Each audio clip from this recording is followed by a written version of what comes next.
Kita akan lanjutkan perbincangan Prof. Asrun. Para pihak ini selain menyerahkan kesimpulan esok, apalagi yang diserahkan?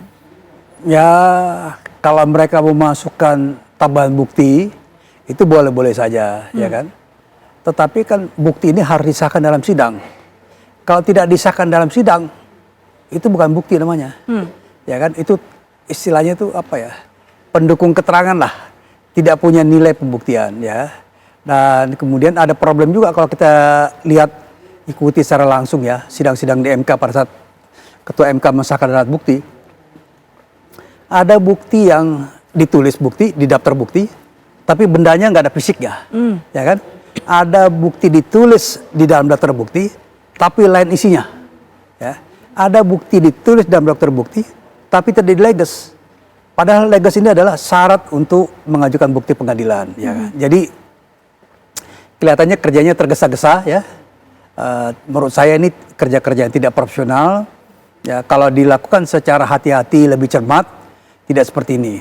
Jadi kalau besok diajukan kesimpulan, maka kesimpulan itu harus secara faktual, ya sesuai dengan persidangan, pemeriksaan persidangan.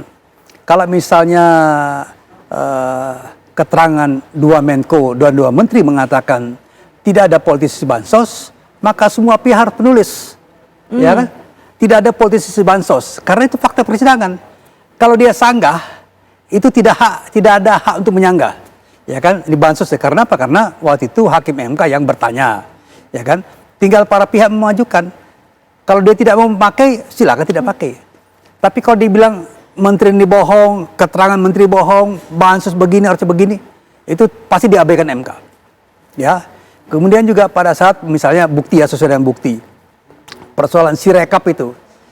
Kan ada ahli IT ya dari paslon 01 ya kan yang mencoba memperagakan katakanlah menyatakan punya robot ya untuk mengcounter cara menghitung Sirekap ini harusnya diperagakan.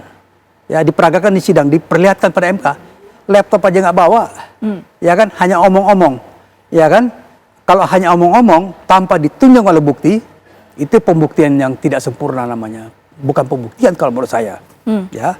Kemudian juga soal Gibran ya, soal posisi legalitas Gibran. Tidak ada yang bantah.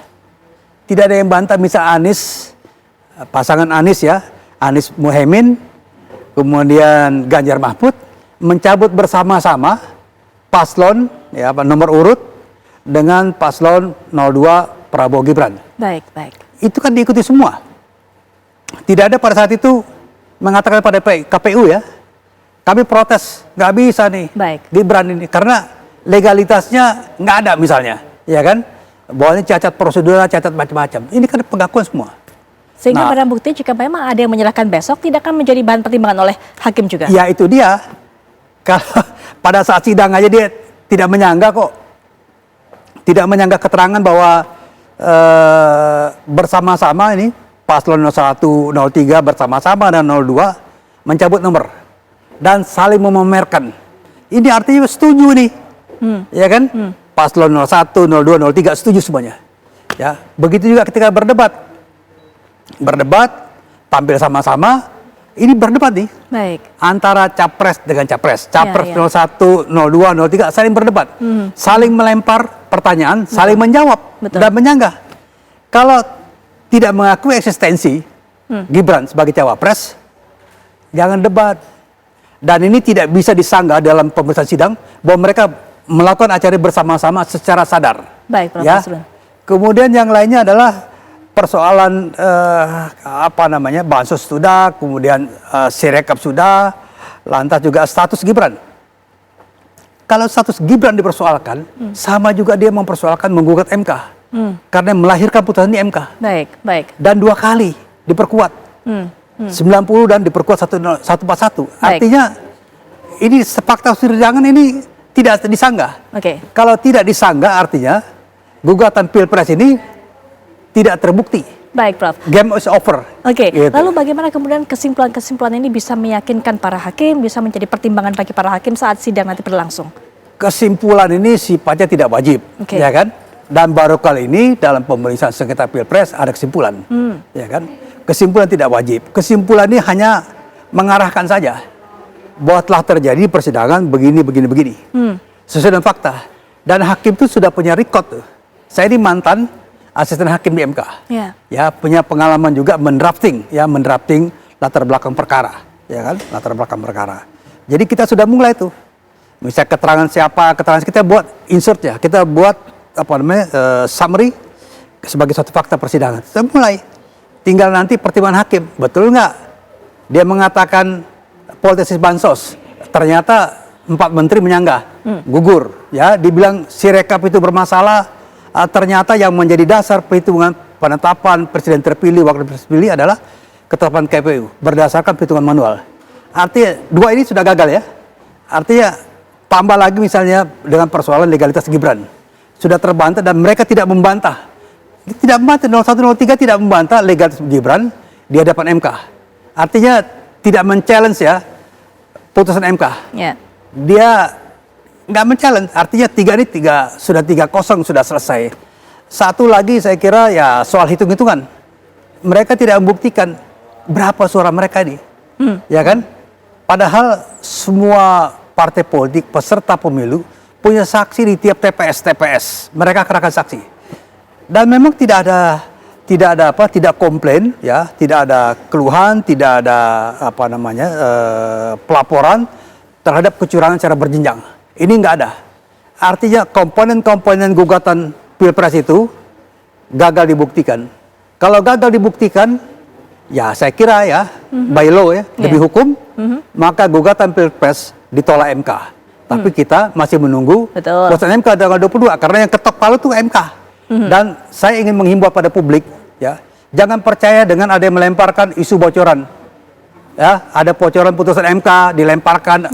Saya kira itu sikap-sikap tidak bertanggung jawab dan para guru besar, para akademisi, saya kira ini kita harus mengambil sikap bijak ya. Kita ikuti persidangan karena ini secara terbuka dan kita tunggu putusan MK.